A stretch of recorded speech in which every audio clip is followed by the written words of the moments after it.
Everyone smiles for the cameras at Godolkin, but the truth leaks through the cracks. Tonight, we pull at those cracks and see what spills out. The halls feel different now. Doors that used to swing open stay shut a second longer. Friends trade quick looks that don't quite match their words. A poster about excellence hangs crooked, like it's tired of pretending. You can sense a pressure in the air, the kind that makes small mistakes feel huge. Classes go on, grades still matter, but no one is really thinking about homework. Everyone is watching everyone else. Who's rising? Who's slipping? Who's hiding something? The school sells a simple story: work hard, be a star, but that story is only the front window. Inside, the real action happens in whispers and back rooms, in group chats with missing screenshots, in favors that will be paid for later. People don't announce their moves. They signal them. A glance in a lecture. A seat saved at lunch. A post that looks harmless but lands like a threat. It's not louder than before. It's sharper. And when everything is sharp, even a hug can cut. You can feel it most where the spotlight lives. The rankings board is a mood ring for the campus. It turns the whole week a new color. Someone's name jumps to spots, and suddenly their jokes are funnier, their posts get more likes, their secrets feel safer. Someone else slides down, and now they walk faster between buildings and answer messages slower. The board doesn't just measure power, it creates it. Teachers say it's merit. Students know it's leverage. A lunch invite from the right person is worth more than an A in any class. A rumor, if it travels with the right escort, moves numbers. And the cruel part is that the board talks back. It remembers, it pushes. It traps you in the story it tells about you. If it decides you are the next big thing, expect friends you never met. If it decides you are a cautionary tale, expect silence, even from people who still like you. Silence is also a message you're not in this tension. Kindness still appears, but it's careful. It treads softly, like a deer near a road at night. People share notes, offer a ride, slide an extra meal swipe, and for a second the campus looks normal. But even soft things can carry weight. A small kindness can be a receipt someone keeps for later. A small harm can be shrugged off in public, then filed privately as motive. No one forgets anything. Screenshots are forever. Even apologies feel like business deals. Sincere, maybe, but timed. You begin to learn a new rule when someone says, "No pressure." There is pressure. When someone says, "Take your time," they expect an answer by sunset. Every sentence has the visible meaning and the hidden charge under it. Most people become bilingual without knowing it. Authority adds another layer. The faculty smile with professional warmth, but they count, and they are counted. The brand is the shrine, and everyone bows. A meeting is never just a meeting. It's a weighing. You sit straight. You choose each word like it might be held up to the light later. There's a path to everything: funding, mentorship, screen time, but the path bends around things you can't see. You learn to watch the shadows moving at the edge of the room. You learn that praise comes with gentle requests attached, and those requests grow. You sign up for one extra thing, then 3. Then you are so lucky to be trusted with more than you can carry. And if you drop a piece, that drop echoes. The walls hold echoes very well here. All of this turns tiny choices into storms. Do you post the clip or keep it in drafts? Do you show up to that invite or make an excuse? Do you tell the truth to a friend who might tell a friend who might tell everyone? A simple yes can open a new door. A slow maybe can close two old ones. The calendar looks full, but what you really schedule is your risk. People start building little rituals to feel steady: same seat in lecture, same route between buildings, same playlist so that at least something is known. But the ground moves anyway, because new facts keep arriving. A name trends. A video leaks. Someone you thought was fragile shows steel. Someone you thought was solid cracks. The campus is not a place so much as a current. If you stop swimming for a day, you'll wake up somewhere you didn't plan to be underneath. There is fear, and there is hunger. Fear of not becoming what they promised you could be. Hunger to catch the last rung of the ladder before it lifts. Both can make good people strange. They can make bad ideas look useful. You tell yourself it's only for now, only this little bend of the rules, and then you'll be clean again. You tell yourself that everyone does it, which is true and also the trap. The more you repeat it, the easier it is to do again. Meanwhile, those who won't bend become rare. They glow in a way that draws both respect and trouble. They are admirable, and they are in the way that by night, the campus looks honest for a minute. The lights buzz. The paths are empty. The buildings breathe. You can almost believe the place is just a school. But even then, the hum of it all is in the air. Messages stack up while you sleep. Schedules get changed while you dream. When morning comes, the game resets, not back to zero, but to a new level with the same rules. Everyone puts the mask back on, and the day begins with that same question in the chest. What will it cost to keep my place, and who will I be by the time I pay it? The name on every wall is Brink, not painted, not carved, but stamped into the way people move and the way they think. #ThinkBrink is not just a hashtag. It's a lesson plan, a hallway chant, a test you take without paper. He isn't in every scene, but he is in every shadow. The students feel it. The teachers shape it. The whole campus wears it like a second skin. And the strange thing is most of them don't even notice. They call it ambition. They call it discipline. But beneath those softer words, it is Brink's voice telling them how high to jump and when to smile. When you step into his world, you understand quickly that image is heavier than truth. A stumble in private is nothing. A stumble on camera is fatal. Brink built the stage where talent isn't enough. You need spectacle, polish, narrative. He teaches that survival is not about being good. It's about being unforgettable. And if you're not unforgettable, then you're disposable. That is the edge everyone balances on, and the edge he sharpened. Even silence feels scripted under him. A pause in your speech can be a career move or a mistake, depending on who records it. The power of his philosophy doesn't live in rules on a wall. It lives in the fear that runs through each student. They repeat his sayings the way other people repeat prayers. Control the story before the story controls you. The world loves a winner. Become the world's favorite. Never let them see the crack in your mask. These lines float around the cafeteria, in locker rooms, in group chats, until they don't feel like lines anymore. They feel like gravity. Everyone obeys them because disobeying feels like falling. And no one here can afford to fall. But there's a secret poison hidden in his system. Once you believe in it, you can't tell where Brink ends and where you begin. Students start to wonder if their jokes are actually funny, or if they just learned the rhythm that gets applause. They wonder if their kindness is real, or just an angle that reads well in a post. They wonder if their anger is their own, or if it's the pose of a fighter trained to look raw but polished at the same time. Every feeling runs through the filter of how will this play? And soon the filter eats the feeling. What's left is a copy of a person shiny, but hollow, and yet he inspires loyalty. Even those who see through him can't shake the hold. It's like standing near a storm. You know it's dangerous, but you can't stop staring. Some defend him with blind faith, as if doubting him is doubting the future. Others resist in whispers, but even resistance proves his reach. You don't resist something small. You resist something that controls you. That's the paradox of Brink. He doesn't just build stars. He builds cages, and the students decorate those cages themselves. They make them gold, they make them glowing, but they are cages all the same.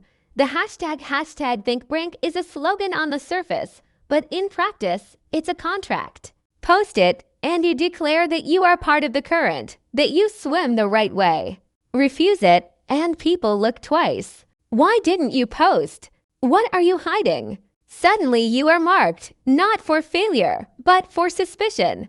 It's a tool of unity, but also of division. The hashtag becomes the echo that makes every student louder, but only in the way Brink allows.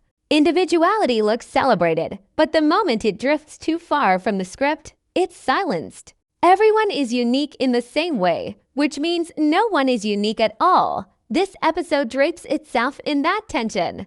Every scene is touched by conversations, rivalries, even the jokes between friends. The philosophy is not just in the dialogue. It's in the spaces between. When someone stares too long. When someone laughs too loud. When someone hesitates before posting. These are not small choices. They are survival moves. To #ThinkBrink is to accept that life is a stage, and the price of admission is your true self. The episode doesn't shout this lesson, it whispers it, wraps it in story, and lets you feel the trap close a little tighter each minute. And that is why Brink matters here. He's not just a mentor or a villain. He is the air they breathe, the script they read from without noticing, the pulse behind the whole machine. He is both invisible and everywhere. That duality is what makes him terrifying. The scariest chains are not the ones you can see. They are the ones you decorate with pride. The students smile, pose, post, rise, and beneath it all, you can hear the quiet question echoing. When I #ThinkBrink, do I still think for myself? Or has my mind already been replaced? Alliances here are never written in ink. They're written in the pause before a handshake, the tag in a post, the seat you choose in a crowded room. Betrayals don't always come with daggers. They come with silence, with a look away at the exact moment you need someone to look at you. The campus thrives on shifting lines, and everyone knows those lines move faster than the weather. One day, you're someone's right hand. The next, you're their shadow, erased from their feed, absent from their stories. It's not personal. It's survival. That's what makes it sting more. It's never about hate, only about leverage. Every group looks solid from the outside, but from within, it's a puzzle of hidden motives. Friends laugh together, but behind those laughs lives a checklist. Who brings value? Who brings risk? Who might fall next week? Loyalty is conditional, like a contract renewed daily. Even laughter sounds different. It carries an edge, like people aren't laughing at the joke, but at the chance to prove they belong. Some alliances are loud, full of public smiles and joint appearances. Others are quiet, built in the back of classrooms or late-night calls that vanish by morning. Both are fragile. Both can turn. What makes betrayal sharper here is how fast it travels. One word whispered at midnight becomes public by sunrise. Screenshots float like ghosts, impossible to kill. A sentence can be twisted into a weapon before the speaker even realizes it's out of their mouth. And once the rumor starts, truth doesn't matter, it's the echo that counts. That's the currency. Some students learn to weaponize this. They don't fight head-on. They plant seeds. They know the right person to repeat a half-truth to, the right moment to let a clip leak. They watch as the campus shifts its gaze, and they don't need to lift a finger afterward. The storm builds itself. In this world, betrayal isn't always a choice, it's sometimes a reflex. You feel the current changing and you adjust, even if it means stepping on someone you cared about yesterday. You justify it. They would have done the same. Everyone does it. That's the mantra. But deep down, each betrayal leaves a trace, a small fracture. You keep moving because to stop is to drown, but those fractures add up. The smiles grow tighter. The jokes carry weight. Trust shrinks until it's a rare gift, and when you find it, you clutch it like contraband. Yet, alliances still matter, even in their fragility. People keep reaching for them because no one can stand alone in a place like this. Power may feel personal, but it is always shared, always negotiated. To climb, you need someone to hold the ladder steady. To stay, you need someone to catch your slip. That's why alliances form in the first place, not out of friendship, but out of necessity. The irony is that betrayal is built into that same structure. The person who helps you climb is also the one closest to push you down. The person who catches your fall might let go if someone else offers them a hand higher up. What makes this episode different is how it exposes the cost of these moves. We see the cracks in people's faces after the betrayal. The way they hide in bathrooms, or stay awake till late scrolling through comments. We see the way alliances form out of fear more than trust. The story doesn't romanticize the bonds. It shows their teeth. Each alliance carries a timer, and when it runs out, the betrayal doesn't surprise anyone, it just confirms what they already suspected. Still, the hurt is real because even a temporary alliance feels like safety while it lasts. And in a place where every day feels like an exam you didn't study for, safety even borrowed is priceless. This cycle keeps the whole machine running. Alliances create movement, betrayal resets the board, and the rankings reflect the aftershocks. No one escapes it. Even those who claim to stand alone are shaped by it. They resist joining groups, but their isolation becomes its own statement, its own fragile alliance with the idea of purity. And the campus watches them too, weighing them, deciding whether their stand is noble or naive. It's never neutral. Nothing here is neutral. In the end, alliances and betrayals are not two separate forces. They're the same force, just viewed from different angles. Today's alliance is tomorrow's betrayal waiting to happen, and everyone knows it. That knowledge doesn't stop them from playing, it drives them deeper into the game. They laugh louder, they post brighter, they whisper more carefully. Because in this place, the cruel truth is simple. If you're not part of someone's alliance, you're already marked for betrayal. Power is the word that hums under every heartbeat at Godolkin. But power here isn't only about strength or speed or fire that shoots from your hands. Power is quieter and heavier. It hides in the way people look at you when you walk into a room. It breathes in the number of likes under your latest clip. It waits in how close your name is to the top of the board. In this place, power is as invisible as it is loud. It decides who gets remembered and who gets erased. And the cruel part is, no one tells you the rules. You learn them by being crushed under them first. This episode wraps its story around that truth. It shows how power doesn't come only from ability but from image. Image is the currency. You might save someone's life in secret, but if no one sees it, it barely matters. You might make a mistake, but if you spin it right, it becomes an asset. The lesson isn't be good. The lesson is be seen. That's what #ThinkBrink drills into everyone. Truth doesn't win, the story wins. And once you understand that, you realize every character is fighting two battles at once, the real one in front of them, and the one that will be told about them afterward. This creates the second theme, image versus reality. On the surface, students glow with confidence, posting polished clips and flashing smiles that look unbreakable. But the episode peels back those layers. We see the nerves in the mirror before a live stream, the trembling hand hitting post, the exhaustion of keeping the mask glued to the face. The image is flawless, but the reality is messy. The divide between the two grows until it feels like everyone is living a double life, one for themselves, one for the world. The bigger the gap, the more fragile the person becomes. Because the moment those two collide, the image cracks. And when the image cracks, the whole structure shakes. Loyalty becomes another theme, tangled in that tension.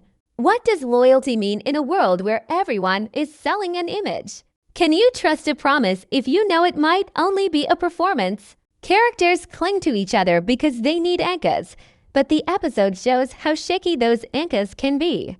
Loyalty is tested not in grand battles, but in small choices: who you stand next to when the cameras are on, who you defend in a conversation, who you tag in a post. Sometimes the test is subtle, but the consequences are huge. The story pushes the idea that loyalty is real, but it's fragile and it demands sacrifice. If you don't pay the price, you lose it. If you do pay the price, you risk everything else. The deeper layer is corruption, not loud, obvious corruption, but the slow, creeping kind. Power here doesn't destroy people in a single blow. It reshapes them one compromise at a time. A little lie to protect an image. A small betrayal for the greater good. A calculated post to bury guilt under applause. Each step feels tiny, almost harmless. But stacked together, they form a path. And before you know it, the person at the end of that path looks nothing like the one who started it. The brilliance of this episode is how it shows that transformation without needing explosions or battles. The war is inside, and the scars are invisible, but they hurt just the same. All these themes fold into a larger truth. The system feeds on itself. Power breeds image, image breeds fear, fear breeds betrayal, betrayal shifts power again. It's a circle, endless and suffocating. The students know it, but they can't escape it. To leave the game is to vanish, and no one comes here to vanish. That's the tragedy. Everyone is trapped not by chains, but by desire.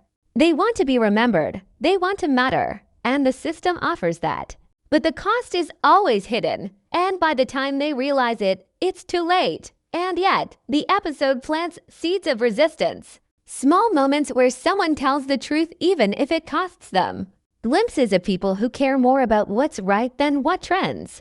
They are rare, fragile, and dangerous, but they shine because of how dark everything else is. The story doesn't promise their survival, but it reminds us that even in a system built on masks, there are still real faces.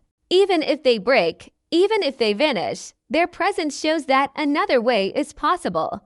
And that possibility is what keeps the audience hooked, wondering if someone will finally choose reality over image, loyalty over power, self over story. The themes don't just decorate the episode. They carry it. They whisper between the lines, shaping every choice, every glance, every silence. And by the end, you don't just watch the story, you feel the weight of it pressing down, asking you the same questions it asks the characters. What would you sacrifice to stay at the top? What image would you build to survive?